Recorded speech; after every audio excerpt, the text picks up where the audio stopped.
If there is any kind of silver lining to his illness that I don't think Donald Trump has considered, let me go ahead and lay it out for him. It has given him the thing he loves most on the planet.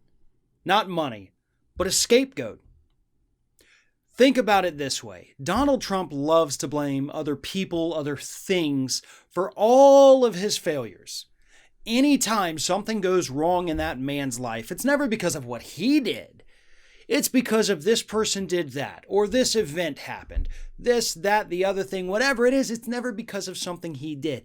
And so his COVID-19 diagnosis, his illness, is absolutely the perfect scapegoat that I promise you he will be using if he loses the 2020 election to Joe Biden. And here's what he's going to do. In fact, this is actually not just about his personal struggle with COVID. This is also about the pandemic in general. Because of the pandemic, he will tell us, because of his illness, he will say, he was unable to hold rallies.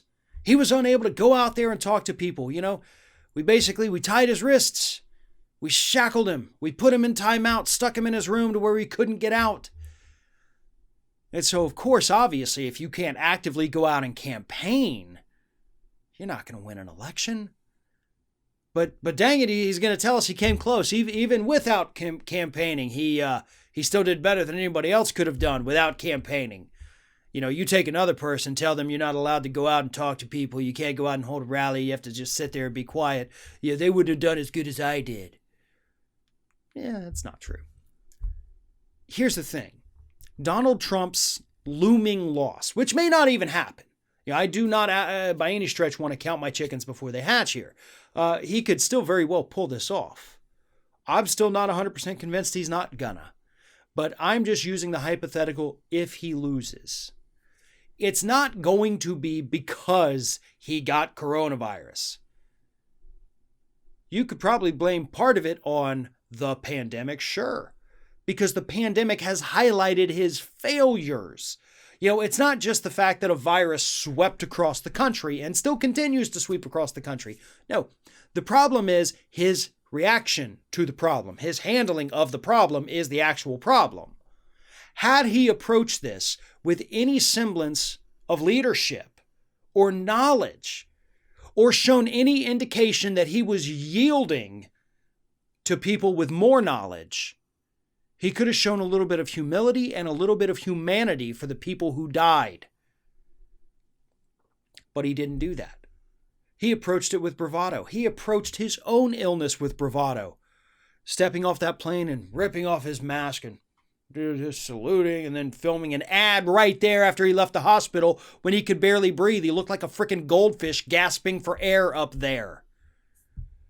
And that's what they think strength looks like. That's what they think leadership looks like. No, leadership looks like going on national TV and telling people, hey, I know it may be uncomfortable for you. Not really sure why, but okay. But wear a fucking mask. Put something over your ugly fucking face when you go out to the grocery store. Stay home. Order food from a local restaurant. We'll send you stimulus checks to make sure you have money to spend and you can spend it at local businesses so they don't go under. That sounds like leadership. He didn't have to be profane with it.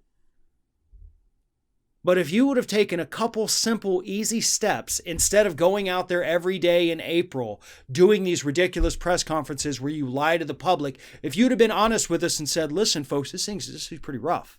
You don't need to hoard toilet paper rough, but you do if you're going to leave your house, put on a mask.